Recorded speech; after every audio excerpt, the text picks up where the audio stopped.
हरि ओम। आप सभी का मेरे YouTube चैनल पर स्वागत वंदन अभिनंदन है। आज का दिन बड़ा ही शुभ है।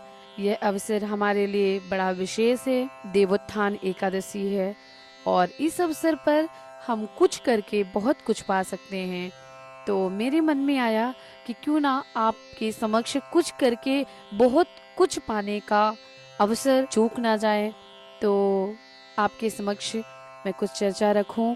अगर ज्यादा नहीं कर सकते तो कुछ कर लेंगे तो बहुत कुछ पा सकते हैं, बड़े पुण्य की प्राप्ति हो सकती है।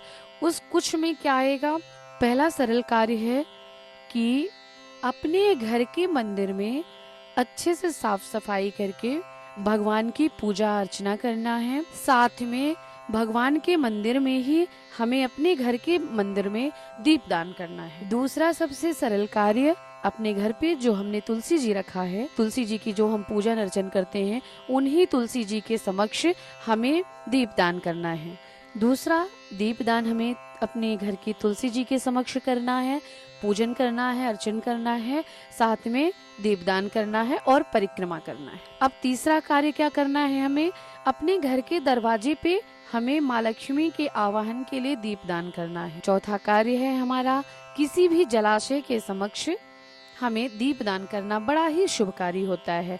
आप नदी में कर सकते हैं, कुआं, बावली, तालाब, कहीं पे भी कर सकते हैं। अगर कहीं नहीं जा सकते, आसपास में कोई भी चीजें अवेलेबल नहीं है कि जहां आप जाके दीपदान कर सकें, तो आप अपने घर के नल के समक्ष कर सकते हैं।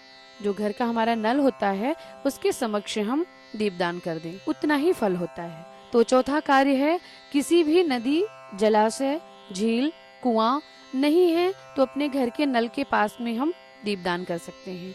पांचवा कार्य है हमारा गौशाला में दीपदान करना। गौशाला में दीपदान करने का बड़ा ही पुण्य होता है और पूरे कार्तिक का महीना दीपदान की बड़ा महत्व होता है।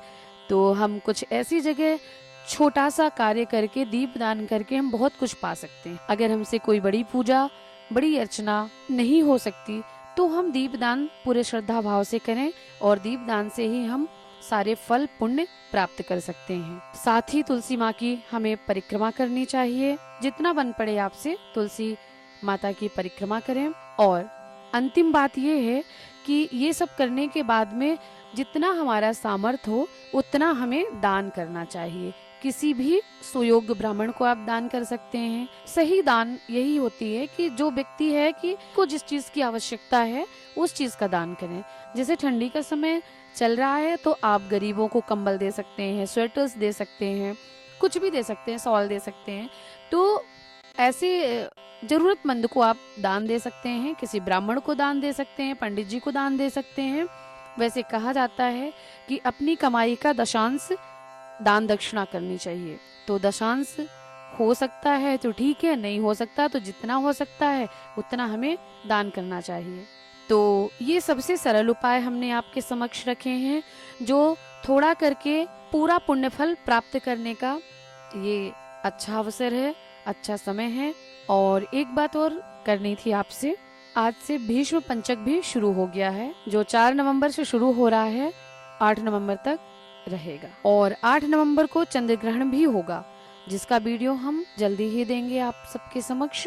तो ये तो छोटी बातें थी। अगर आप सबको सही लगी हो, अच्छी लगी हो, तो कृपया हमारे चैनल को सपोर्ट करें। आप सभी का धन्यवाद। ओम हरि ओम।